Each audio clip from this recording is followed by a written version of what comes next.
महान पांड्य साम्राज्य। कहां से हुआ पांडवंश का उदय? कृष्ण और हरकुलिस का क्या संबंध है इससे?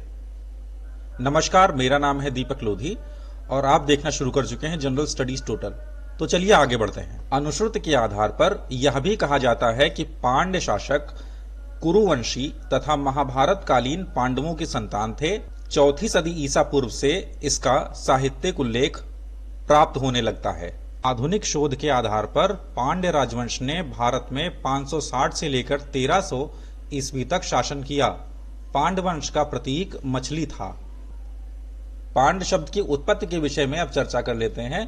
पांड शब्द की उत्पत्ति पांडु से मानी जाती है, जिससे पांडवों के साथ इनके संबंध का समर्थन होता है। मैगस्थनीज के अनुसार पांड शब्द की उत्पत्ति हरक्लीज यानी कृष्ण के यूनानी पर्याय, जिसे मैगस्थनीज ने सौरसेनों का उपास्य कहा है। संभवतः मैगस्थनीज के अनुसार हरिकृष्ण शब्द यूनान जाकर हरक्लीस हुआ, जिनकी पुत्री पांडैया के नाम पर पांडवंश का नाम पड़ा। सौरसेन प्राचीन भारत के 16 महाजनपदों में से एक था।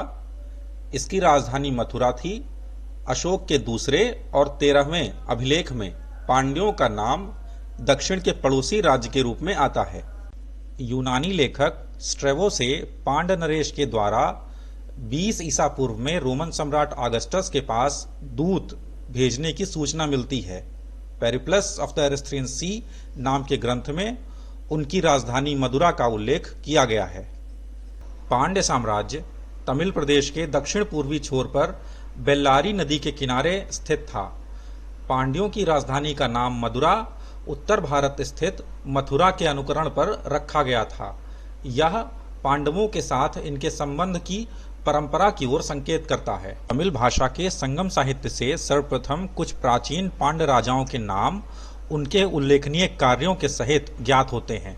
इनमें पहला नाम नेडियोन का है। दूसरा शासक पाशलय मुगडुभी था। कहा जाता है कि उसने अनेक यज्ञ किए थे और विजित प्रदेशों के साथ निर्दयता का व्यवहार किया था। तीसरा शासक नेडुजिलियन था, जिसे आर्यों मतलब उत्तर भारत पर विजय प्राप्त करने वाला बताया गया है। प्राचीन पांड्य राजाओं में सबसे अधिक प्रसिद्ध शासक नेडुजिलियन था, जिसका कार्यकाल 210 ईस्वी के लगभग था।